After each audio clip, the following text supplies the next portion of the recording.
Hello friends, welcome to Dharapuram GM cooking. இன்றைக்கி நம்ம நாட்டுக்கோழி பெப்பர் கிரேவி எப்படி செய்கிறதுன்னு பார்க்கலாங்க. இது ஈஸியாக குயிக்காக செஞ்சு முடிச்சிடலாங்க.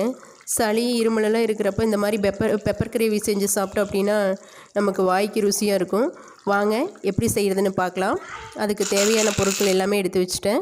ஃபஸ்ட்டு கடாயை அடுப்பில் வச்சுட்டு சூடு பண்ணிவிட்டு சூடான உடனே நம்ம ஒரு 2 டேபிள் ஸ்பூன் அளவு பெப்பர் சேர்த்திக்கலாங்க. ஏன்னா நம்ம இதில் கிரேவியில் முக்கியமானது பெப்பர் தான். காரத்துக்கு அதிகமாக பெப்பர் தான் சேர்த்த போகிறோம். அடுத்து 1 டேபிள் ஸ்பூன் அளவு சீரகம் சேர்த்தியாச்சுங்க. கூடவே ஒரு 1.5 டேபிள் ஸ்பூன் அளவு சோம்பு சேர்த்திக்கலாம். இது எல்லாம் நல்லா வாசம் வர வரைக்கும் வறுக்கணுங்க. கருக விட்டுறக்கூடாது. வாசம் வர வரைக்கும் வறுத்துட்டு கூடவே மல்லி சேர்த்திக்கலாங்க. கொரியண்டர் சீட்ஸ் ஒரு 3 டேபிள் ஸ்பூன் அளவு சேர்த்திக்கலாம். சேர்த்தி நல்லா வறுத்துடலாங்க. இப்போ நல்லா வாசனை வந்துருச்சு. இப்போ ஒரு 2 மிளகாய் மட்டும் வரமிளகாய் 2 மிளகாய் நான் சின்னதாக சேர்த்திக்கிறேங்க. ஏன்னா நம்ம மிளகே ஆல்ரெடி காரத்துக்கு போதுமானது சேர்த்தியாச்சு. அதோட 2 ஏலக்காய் 2 பட்டைத்துண்டு இது எல்லாமே சேர்த்தி நல்லா வறுத்துக்கலாம். நல்லா வறுத்து வாசம் வந்த உடனே எடுத்து நம்ம ஒரு பாத்திரத்தில் கொட்டி வச்சாச்சு. ஆறட்டும், அப்புறம் அரைச்சிக்கலாம். இப்போ எண்ணெய் ஊற்றி எண்ணெய் சூடான உடனே நம்ம அதோட சின்ன வெங்காயம் ஒரு 300 கிராம் அளவுக்கு நான் தோலை உரிச்சிட்டு நல்லா வாஷ் பண்ணி க்ளீன் பண்ணி வச்சுருக்கிறேங்க. அதை சேர்த்தி நல்லா வதக்கி விட்டுக்கிறேன். நல்லா ஒரு கலர் கண்ணாடி மாதிரி மாற அளவுக்கு நம்ம வதக்கணுங்க. வதக்கிட்டு அதோட ஒரு 2 தக்காளி பழம் எடுத்து வச்சுருக்கிறேன். சின்ன சின்னதாக கட் பண்ணி வச்சுருக்கிறேன். அதையும் சேர்த்தி நல்லா வதக்கிக்கிறேன். இந்த சைஸ் தக்காளி பழம் தான் 2 எடுத்து கட் பண்ணி வச்சுருக்குறேங்க. இந்த தக்காளி பழம் வெங்காயம் வதங்குற அளவுக்கு மட்டும் உப்பு சேர்த்திக்கலாம். உப்பு சேர்த்தி இப்போ நல்லா வதக்கி விடலாங்க. நல்லா குழைய வேகட்டும். ஒரு 5 நிமிஷம் ஆகட்டும். பாருங்கள், இப்போ நல்லா வெந்துருச்சு. தக்காளி வெங்காயம் எல்லாமே வதங்கிருச்சு. இப்போ அடுப்பு ஆஃப் பண்ணிடலாம். அடுப்பு ஆஃப் பண்ணிவிட்டு நம்ம ஆல்ரெடி மசாலா அரைக்கிறது கொட்டி வச்சுருக்குறோம் இல்லைங்களா, மல்லி சீரகம் மிளகு வறுத்து வச்சுருக்கிறத அரைச்சிடலாங்க. பொடி பண்ணிடலாம். மிக்ஸி ஜாரில் போட்டு பொடி பண்ணியாச்சுங்க. இதே மாதிரி இப்போ வெங்காயம் தக்காளியும் ஆறிடுச்சுங்க. ஒரு அரை மணி நேரம் வச்சுருந்தா ஆறிடுச்சு. இப்போ அதையும் நம்ம பேஸ்ட் பண்ணிட்டு வந்துடலாம். பேஸ்ட் ஆகிடுச்சு பாருங்கள், பேஸ்ட் பண்ணியாச்சு. இப்போ இன்னொரு கடாய் அடுப்பில் வச்சுட்டு அதில் நான் நல்லெண்ணெய் சேர்த்திக்கிறேங்க. இந்த கோழிக்கெல்லாம் நல்லெண்ணெய் சேர்த்தி செஞ்சோம் அப்படின்னா ருசியாக இருக்கும். நல்லெண்ணெய் சேர்த்தி எண்ணெய் காஞ்சி கடுகு பொரிஞ்சிருச்சு. இதோட ஒரு 2 பட்டைத்துண்டு கொஞ்சம் சோம்பு சேர்த்திக்கிட்டேங்க. பொரிஞ்ச உடனே ஒரு பெரிய வெங்காயம் நல்லா பொடிசாக கட் பண்ணி வச்சுருக்கிறேங்க. நல்லா குட்டி குட்டியாக கட் பண்ணி வச்சுருக்கிறேன். அதை சேர்த்தியாச்சு. அது நல்லா இந்த மாதிரி ப்ரௌன் கலராக வர வரைக்கும் நல்லா வதக்கி விடலாங்க. அதோட இப்போ வெங்காயம் வதங்கிருச்சு. இப்போ நம்ம அரைச்சி வச்சுருக்கிறோம் இல்லைங்களா, அது தக்காளி சின்ன வெங்காயம் எல்லாம் வதக்கி அரைச்சி வச்ச பேஸ்ட்டை சேர்த்திக்கலாம். அதை நல்லா வதக்கி விடலாம். இந்த பேஸ்ட்டெல்லாம் நல்லா பச்சை வாசனை போனதுக்கப்புறம் அதோட நம்ம நான் இன்றைக்கி ஒரு 800 கிராம் அளவு நாட்டுக்கோழி எடுத்து வச்சுருக்கிறேங்க. இது இதோட அளவு 800 கிராம். அந்த நாட்டுக்கோழியை இதோட சேர்த்திக்க போகிறேன்.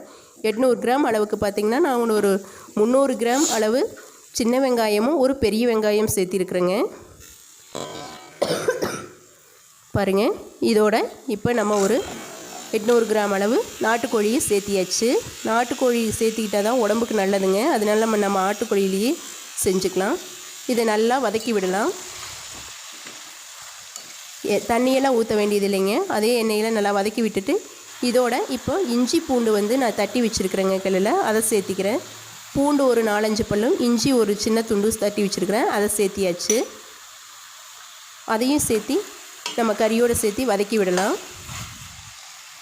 இப்போது மஞ்சள் தூள் கொஞ்சம் சேர்த்திக்கலாங்க. ஒரு 1/2 டேபிள் ஸ்பூன் அளவு. உப்பு கொஞ்சம் இந்த கறிக்கலவாக சேர்த்திக்கலாம். நான் ஆல்ரெடி கறியை நல்லா வாஷ் பண்ணிவிட்டு அதோட உப்பு கொஞ்சம் மஞ்சள் தூள் சேர்த்தி தான் வச்சுருந்தேங்க. அதனால் கொஞ்சமாக மட்டும் இப்போ சேர்த்திக்கிட்டேன். நல்லா வதங்கட்டும். ஒரு 5 நிமிஷம் வதங்கினதுக்கப்புறம் நம்ம அரைச்சி வச்சுருக்கிற அந்த மசாலா பவுடரை சேர்த்திக்கலாங்க. மிளகு மல்லி இதெல்லாம் போட்டு அரைச்சி வச்சுருக்கிறேன் இல்லைங்களா, அந்த மசாலா இதோட கரம் மசாலாவும் ஒரு 1/2 டேபிள் ஸ்பூன் சேர்த்திக்கிட்டேங்க. இது நல்லா பெரட்டி விடலாம்.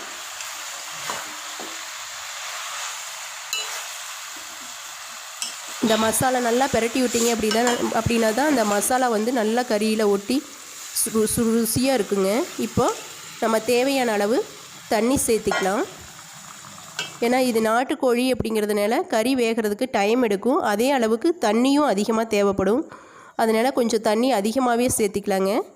அப்புறம் நம்ம கடைசியில் கிரேவியோட பதத்துக்கு வந்துடும். நல்லா வேகும்போது ஒரு அரை மணி நேரத்துக்கு மேலே வேகணுங்க. அப்போ தான் வந்து கறி நல்லா வேகும். இப்போ நான் தேவையான அளவு தண்ணி சேர்த்திட்டேன். இப்போ நம்ம ஒரு மூடி போட்டு க்ளோஸ் பண்ணி வச்சிடலாங்க. ஒரு அரை மணி நேரம் வேகட்டும். இடையில மட்டும் நீங்கள் ஓப்பன் பண்ணி அப்பப்போ அடிக்கடி கிளறி விட்டுக்கலாம். எப்படி இருக்குங்கிறது, இல்லைன்னா அடி பிடிச்சிடும். ஒரு மீடியம் ஃப்ளேமில் வச்சு ஒரு அரை மணி நேரம் வேகட்டுங்க. இப்படி வெந்தால் தான் கறி வந்து நல்லா பூ மாதிரி இருக்குங்க. இல்லை அப்படின்னா கறி நாட்டுக்கோழி அப்படிங்கிறதுனால வேகாமையே இருக்கும். குழந்தைங்கள்லாம் சாப்பிட முடியாது. இப்போ ஒரு அரை மணி நேரத்துக்கு மேலே ஆயிடுச்சுங்க. ஒரு 40 நிமிஷம் ஆயிடுச்சு. இப்போ பார்க்கலாம். பாருங்க, இப்போ நல்லா தண்ணி வருங்க, குறைஞ்சி நல்லா சுண்டி வந்துருச்சு. எண்ணெயெல்லாம் பாருங்கள், நம்ம ஊற்றின எண்ணெய் நல்லா மிதந்து சூப்பராக இருக்குது. பார்க்கும்போதே நான் இடையில பார்த்தேங்க, கறி வெந்துருச்சு. இதே போதுமானது. நம்ம வந்து இனி அடுப்பை ஆஃப் பண்ணிவிட்டு மேலே 5-6 கருவேப்பிலையை சேர்த்திக்கிறேன்.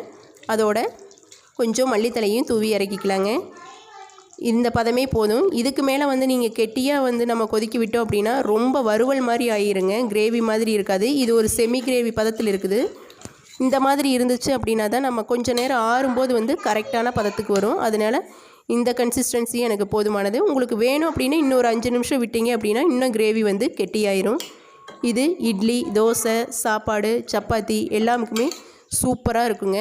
நீங்கள் கண்டிப்பாக ஒரு முறை இந்த மாதிரி செஞ்சு பாருங்கள்.